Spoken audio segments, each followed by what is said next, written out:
नमस्कार, मैं बसंत राज केवी स्टूडियो में आप सभी दर्शकों का स्वागत करता हूं। हमारा खास कार्यक्रम कहता बेगूसराय बढ़ता बेगूसराय में आज हम फिर स्वास्थ्य संबंधी आपसे चर्चा करेंगे।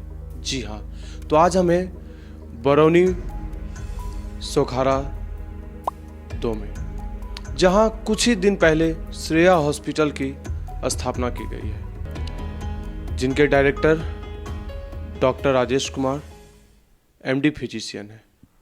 तो हम सर से बात करेंगे और कुछ स्वास्थ्य संबंधी सर से राय लेंगे। जी हाँ, तो अगली कड़ी हम सर से बात करते हैं। सर, हमारे केवी स्टूडियो परिवार की ओर से आपका बहुत बहुत आभार, बहुत बहुत हार्दिक कि आपने हमें समय दिया। सबसे पहले आपको भी नमस्ते और आपका बहुत बहुत शुक्रिया, धन्यवाद जो आपने इतना बहुमूल्य समय निकाल के हमारे नवनिर्मित अभी नया छोटा एक अस्पताल, छोटा सा हॉस्पिटल खोले हैं, उनमें आप आए हैं। आपका बहुत बहुत शुक्रिया। सर, हम आगे बढ़े उससे पहले हम आपसे यह जानना चाहेंगे कि यह जो आपने श्रेया अस्पताल की जो स्थापना की है, इसके पीछे राज क्या है? क्या बात है सर जो आपने बरौनी जैसे छोटे शहर में आपने एक अस्पताल का निर्माण किया है? सबसे पहले तो मेरा जन्म जो हुआ यहीं सोखारा बरौनी में हुआ है और मेरा बचपन से ही था कि जब मैं डॉक्टर बनूं तो अपने क्षेत्र में, अपने गांव, अपने शहर में लोगों की सेवा करूं। उस उद्देश्य से मैंने ये एक हॉस्पिटल का निर्माण करवाया है। गरीब जनता जिनसे हमारी बहुत आशा थी कि आएगा, तो उस हिसाब से मैंने अपना यहाँ पे एक हॉस्पिटल का निर्माण किया। इससे पहले मैं बहुत जगह काम किया। मैं दिल्ली में रहा 10 साल तक। वहाँ मैंने अच्छे हॉस्पिटल में मुझे काम करने का मौका मिला और उसके बाद मैंने बेगूसराय में रहा। उसके बाद मैं अपने गांव, अपने क्षेत्र में आके लोगों की सेवा करने के उद्देश्य से मैंने यहाँ एक हॉस्पिटल का निर्माण करवाया। सर, हम यह भी जानना चाहेंगे, ऐसा क्यों जब आप अपने बाल्यावस्था में थे, छात्र जीवन जब आप अपना जी रहे थे, तो उसमें सर बहुत, क्योंकि यहाँ पे तो सर क्षेत्र बहुत से हैं, तो आपने यह डॉक्टर को ही, चिकित्सा क्षेत्र को ही अपना प्रोफेशन क्यों चुना? और भी तो क्षेत्र में सर आप जा सकते थे। ऐसी कोई बात नहीं है। हमारे परिवार में अभी तक कोई डॉक्टर हुआ नहीं है और मुझे बचपन से ही था कि मैं देखता भी था और यहाँ भी जितने डॉक्टर थे जो हमारे सामने, तो उनसे मैं प्रेरणा लेता था कि मैं भी बड़ा होऊंगा, ये करूँगा तो डॉक्टर बनूंगा। और हमारा घर में, हमारे परिवार में दूर दूर तक कोई डॉक्टर नहीं है, तो एक वो भी कारण था कि मैं डॉक्टर बनूं और लोगों की सेवा करूं। सर, यह जो आपने श्रेया अस्पताल की निर्माण किया है, तो इसमें सर आप मरीजों के लिए, पेशेंट के लिए किस प्रकार की व्यवस्था उपलब्ध करवा रहे हैं? देखिए, बेसिकली यहाँ पे जो है एक श्रेया हॉस्पिटल, जो कि यहाँ जो हम मतलब जिसको हम ये टेकअप कर सकते हैं, जैसे छोटा एक्सीडेंट हो गया और भी बहुत तरह की बीमारी होती है, उस हिसाब से, तो उसके लिए हमने यहाँ पे निर्माण कराया है, जो कि लोगों को यहाँ पहली सुविधा हम दे सकें और उसके बाद अगर उनको लगे, हमें लगे कि हम और कहीं जाएं बेहतर इलाज, उसके बाद हम लोग उसको रेफर कर देते हैं। सर, हम यह जानना चाहेंगे, यह जो आपने श्रेया अस्पताल की जो निर्माण किया है, इस अस्पताल के जरिए आप पेशेंट को, मरीजों को किस प्रकार की व्यवस्था उपलब्ध करवा रहे हैं? उन्हें किस प्रकार के ट्रीटमेंट का सुविधा दिया जा रहा है? देखिए, यहाँ बेसिक जो भी बीमारी है, जो भी बेसिक चीज़ होती है, उसकी हमें यहाँ पे सारी सुविधा है। यहाँ पे सारी सुविधा है और अगर उन्हें बेहतर, हमें या मरीज को लगता है कि हमने बेहतर इलाज के लिए बाहर जाना पड़े, तो हम यहाँ पे जो है उनको प्राइमरी ट्रीटमेंट करके उसको रेफ़र करते हैं और एक तरह से जो कि मरीज को ही लाभप्रद होता है, जो कि यहाँ उनको इलाज मिल जाता है।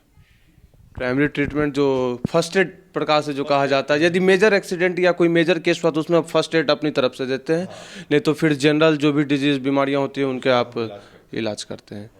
अच्छा सर, एक चीज़ और हमें जानना है कि ये जो अभी भारत में जो एक नई शैली आई है, जिसमें एलोपैथी, आयुर्वेदिक और होम्योपैथी के जो तीनों को मिश्रण जो कर दिया गया है, कि तीनों को समान दर्जा दे दिया गया है, इससे इस नीति से बहुत जगह मतलब आंदोलन हो रहा है, कहीं प्रॉब्लम हो रहा है, कोई कह रहे ये अच्छा है, कोई कह रहे नहीं, इन तीनों को समान दर्जा कैसे दे दिया गया? तो इस बात पे सर आप क्या कहना चाहेंगे? देखिए, ये बहुत ही हौच-पौच हो गया है। भारत सरकार की जो ये नीति है बहुत गलत है, हम इसका विरोध करते हैं। जहां आप एक एलोपैथी को ये कर रहे हैं कि सब कुछ करें, ऊपर से आप आयुर्वेदिक होम्योपैथिक को ऑपरेशन, जैसे अभी अभी जो हमारी जो आईएमए की तरफ से जो धरना दे हड़ताल भी हुआ एक दिन का, एक दिवसीय, ये सब हमारी मांग है कि आप ठीक है आप उनको दें, अपने क्षेत्र में दें। अगर वो आयुर्वेद डॉक्टर हैं तो आयुर्वेद का इलाज करें, होम्योपैथिक हैं तो होम्योपैथिक का इलाज करें, एलोपैथिक में है तो एलोपैथिक वाले अपना इलाज करें, जिसमें कि बहुत ब्रांच हैं। आप खुद जानते हैं यहाँ जनरल डॉक्टर भी हैं, एमबीबीएस हैं, एमडी हैं, एमएस होते हैं, सुपर स्पेशलिस्ट भी होते हैं। तो सबका अपना क्षेत्र बटा हुआ है, हमें क्या करना है। और अगर ये आयुर्वेदिक होम्योपैथिक आके अगर मिश्रण कर देते हैं तो एक तो जनता में भ्रम पैदा हो जाएगा, अरे यार वो तो वो भी कर रहा है, वो आयुर्वेदिक के यहाँ चलो, होम्योपैथिक के यहाँ चलो।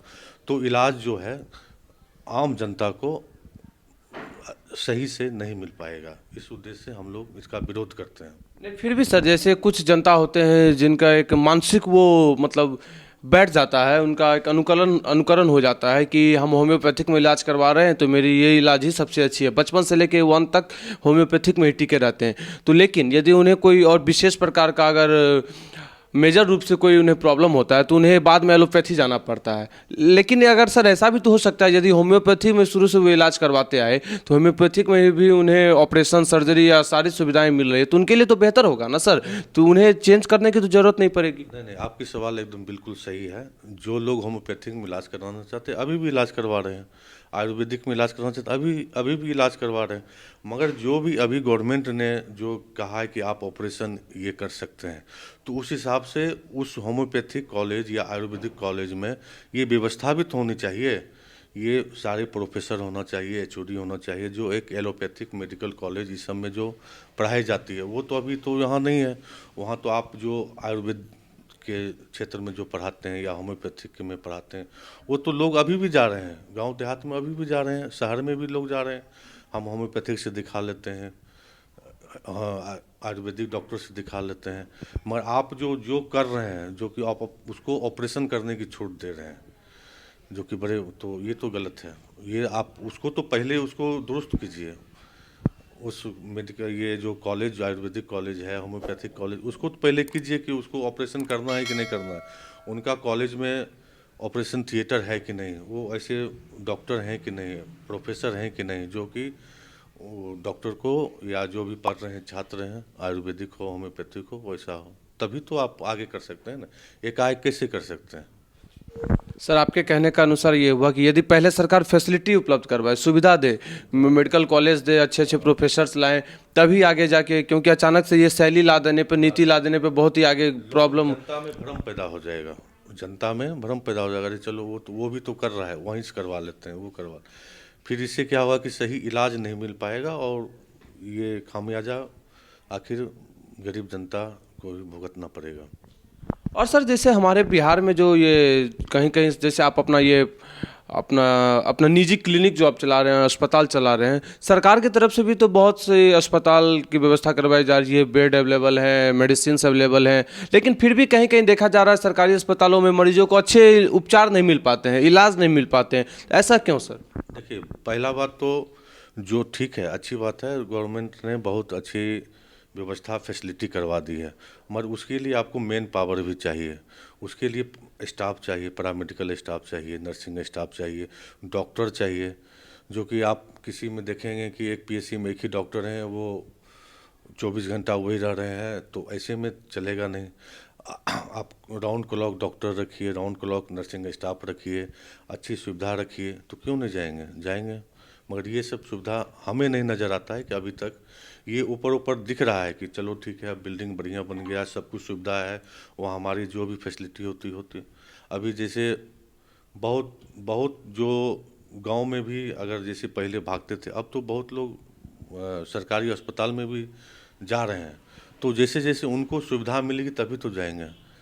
जैसे मैंने बताया आपको, नर्सिंग स्टाफ भरपूर मात्रा में हो, जो कि एक संस्था चलाने के लिए आपको स्टाफ चाहिए, डॉक्टर चाहिए, तो वो अभी नहीं है। सर आपके अकॉर्डिंग ये मतलब डॉक्टर्स की कमी है यहाँ पे, पेशेंट जितने हैं वो डॉक्टर उतने पूर्ण नहीं पा रहे, मतलब एक ही डॉक्टर के ऊपर सारा लोड आ गया है, इस पेशेंट को भी देखना, इस पेशेंट को भी देखना। तो आपके अकॉर्डिंग ये कहना का हुआ सरकार पहले डॉक्टर्स को उपलब्ध करवाए, डॉक्टर को सुविधा दे। जी सर।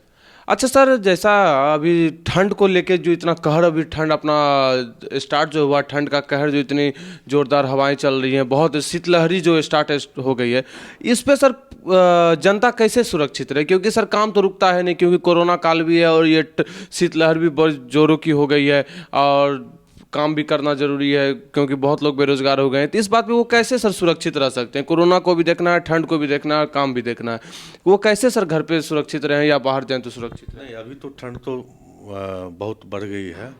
और ठंड से बचाव तो आप जान रहे हैं, पहनना है, कपड़ा को बढ़िया से पहनना है, स्वेटर पहनना है, जैकेट पहन के निकलना है, कान में लगा के निकलना है। कहीं आग की व्यवस्था हो तो आग सेकना है सुबह शाम, तो उससे बचाव करना है। ठंड तो और बढ़ती ही जा रही है, तो इसमें बहुत तरह की, जैसे स्ट्रोक जिसको लकवा कहते हैं, हार्ट अटैक, ये सब ज़्यादा होने की संभावना रहती है। जो कि जो भी निकलें, जो भी बच्चे हैं, बूढ़े हैं, नौजवान हैं, भरपूर मात्रा में कपड़ा पहन के बाहर निकलें। काम तो रुकेगा नहीं, काम तो चलेगा। ये जो सर जैसे एक लकवा जो एक बीमारी है, तो इसके सर लक्षण क्या है? कैसे मतलब वो अचानक से हम पे हावी हो जाते हैं, और उसका सही इलाज क्या है? नहीं नहीं, इलाज तो देखिए, पहले तो उसको पहचानना है, लकवा क्या है, कैसे हुआ, वो उनका उम्र कितना है, पहले से कोई बीमारी तो नहीं है, शुगर तो नहीं है, ब्लड प्रेशर तो नहीं है।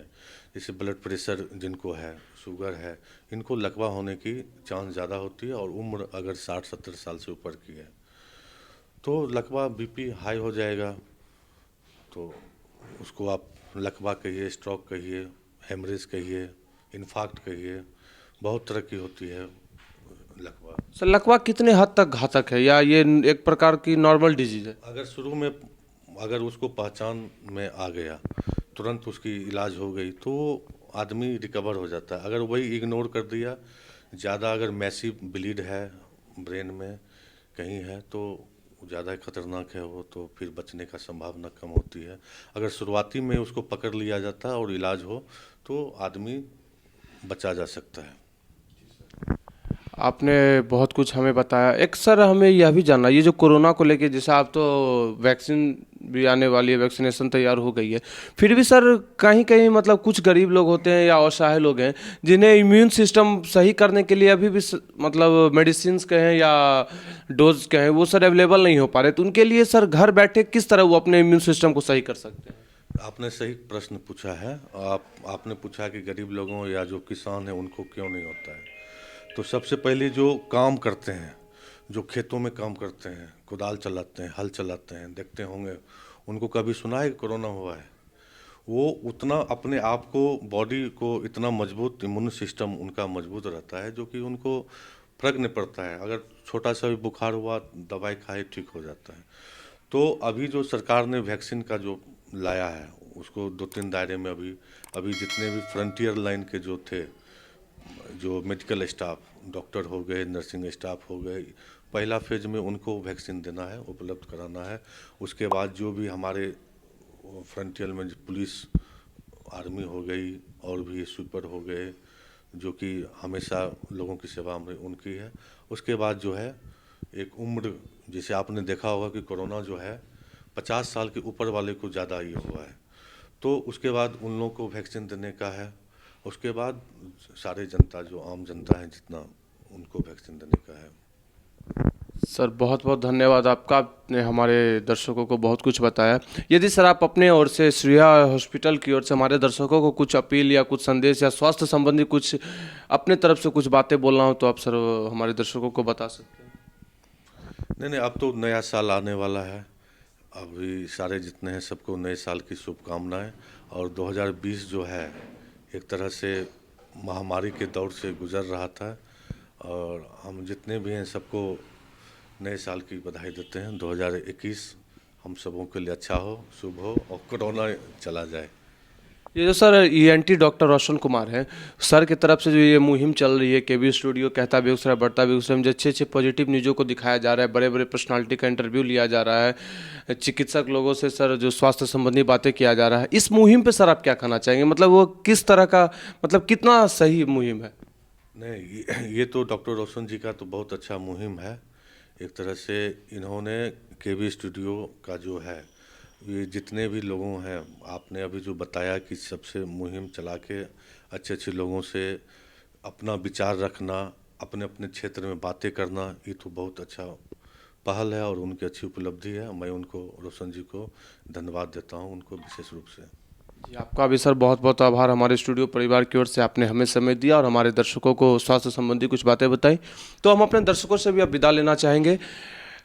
सर के द्वारा बताए गए नियमों को पालन करें, ठंड में बचें, कोरोना से भी बचें, घर पर रहें, सुरक्षित रहें, बाहर निकले तो अपने मास्क, सैनिटाइजर का हमेशा प्रयोग करें। धन्यवाद।